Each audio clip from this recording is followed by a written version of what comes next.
चीन हमारी जमीन को हथियाता है। हम चीन पर एक बार हिम्मत और औकात नहीं होती है बात करने की। समवो मनांसिन जानतम देवा भाग्यम यथा पूर्वे।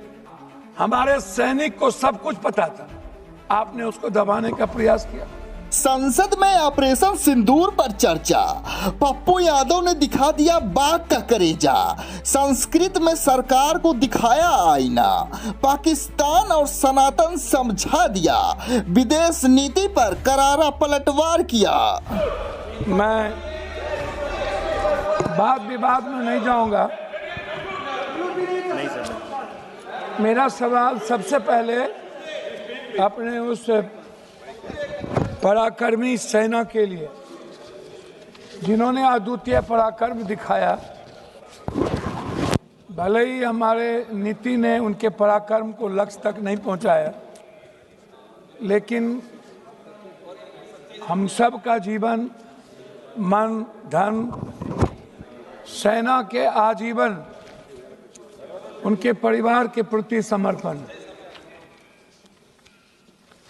जो भाई बहन, जो हमारे परिवार के लोगों ने इस देश के 26 शहीद को हम लोगों ने खोया, हृदय की गहराइयों से मैं उनको श्रद्धांजलि देता हूं। साथ साथ कश्मीर के उन अवाम को जिन्होंने आज़ाद हिंदुस्तान में हमेशा शहादत दी है हर मोर्चे पे, मैं उस परिवार को, उस पिट्ठू भाइयों को, उस घोड़े वाले को, सभी अवाम को जिन्होंने पूरे देश के उस पहलगाम में हमारे बच्चे भाइयों की हिफाजत की, उसको दिल की गहराइयों से पूरे सदन और देश, हम सब उनके प्रति कृतज्ञ हैं। जनाब, पुलवामा क्यों? पुलवामा के बाद 18 23 घटना। अध्यक्ष भैया, एक मिनट भैया, प्लीज हमारे बीच में ना बोलिए। पुलवामा के बाद लगभग उरी से लेकर के पहलगाम तक छोटी और बड़ी लगभग 23 से 24 बड़ा हमला हुआ। 11 साल नरेंद्र भाई मोदी जी प्रधानमंत्री रहे। 370 की ढिढोरा पीटी गई। कहा कि 370 के बाद आतंकवादी कमजोर हो जाएंगे और खत्म हो जाएंगे। 370 के बाद आतंकवादी हमला बढ़े, हमारे सैनिक जवान की शहादत हुई और हमारे भारत के स्वाभिमान और सम्मान पर ठेस पहुंचा। मेरा सवाल सरकार से है कि 3 क्विंटल बारूद पुलवामा में जो आए और पुलवामा के घटना के बाद आप एक नया चुनाव लड़ लिए।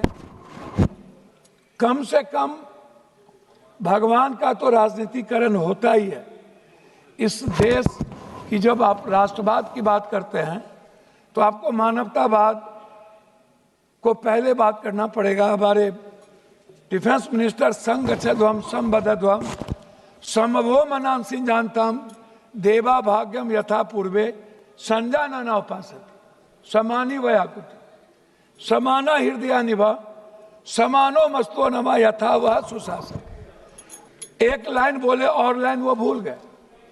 और इसी में है भारत की पूरी संस्कृति, पूरी सनातन, पूरी वसुधैव कुटुंब, पूरा सर्वधर्म संभाव और सार्वभौमिकता।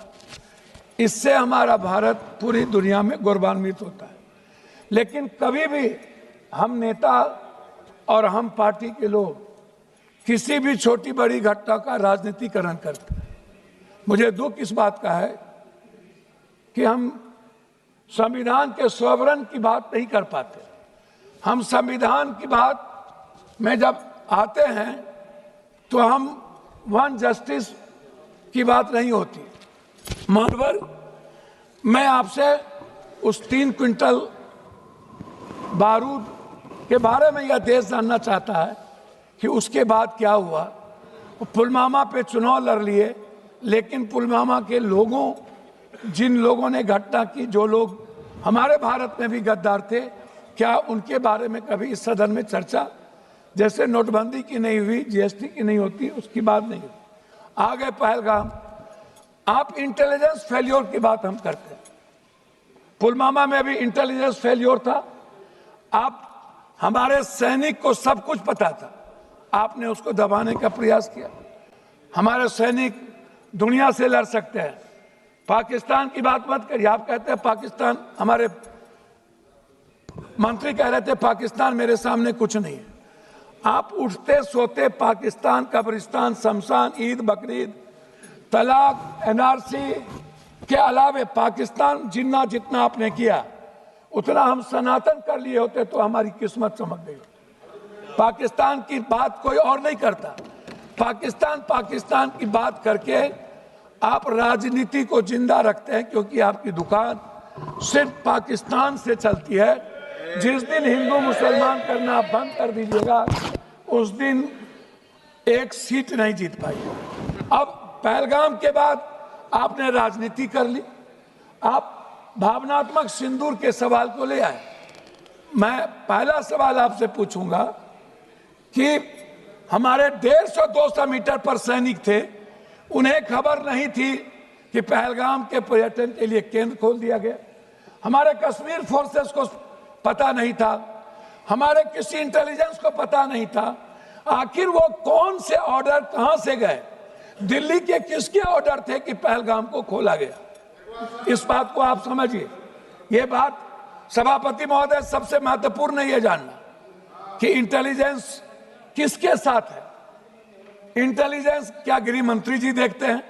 क्या गृह मंत्री जी को किसी बात की जानकारी नहीं थी? हम नहीं, आप नहीं, ऐसे नहीं अध्यक्ष जी, कम से कम ऐसे। मैं आंशिक रूप से आपसे एक बात कहना चाहूंगा। गृह मंत्री जी, आप हमको मालदीव इंदिरा गांधी जी को मैं ले जाना चाहूंगा। आपको थोड़ा सा समय, हमको 2 मिनट समय दिया। वास्तविक में आधुनिक क्षुद्र क्षमता में सुधार धीमा। मैं आपको नेपाल से दूरी और चीन की घुसपैठ की बात करूंगा। 2015 में कथित ब्लैक बॉट के बाद नेपाल का भारत विरोधी भावना बढ़ी। नेपाल ने भारत से दूर होकर चीन से सैन्य और आर्थिक समझौता किया। नेहरू और राजीव गांधी के समय नेपाल का भारत मित्र था। मालदीव में इंडिया आउट पर्यटन बहिष्कार, 2023-24 में भारत विरोधी बयान, भारत सेना की वापसी, मालदीव ने चीन की गोद में जगह बनाई, भारत मौन रहा।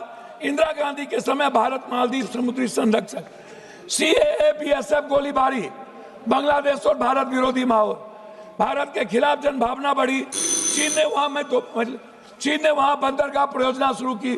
1971 में इंदिरा गांधी बांग्लादेश बनवाया। श्रीलंका ने, मैं लास्ट कर रहा हूं सर, श्रीलंका ने रद्द किए भारतीय अनुबंधन।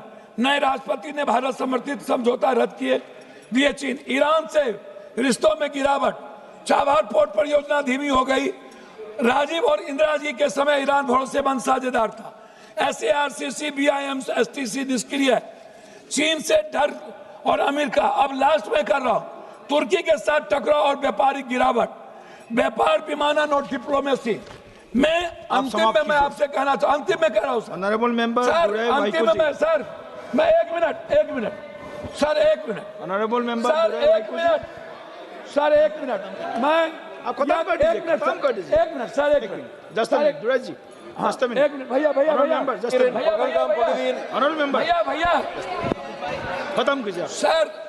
मैं 1 मिनट जानना चाहूँ, आधा मिनट। मैं अंत करूंगा कि इजराइल को छोड़ के पहली बार आजाद हिंदुस्तान में रूस ने भारत का सपोर्ट नहीं किया। हम चीन के सारे संपत्ति, सारे व्यापारिक चीजों को हम बढ़ावा देते हैं। चीन हमारी जमीन को हथियाता है। हम चीन पर एक बार हिम्मत और औकात नहीं होती है बात करने की। हमारे सेना को लड़ने की ताकत है चीन से। अमेरिका से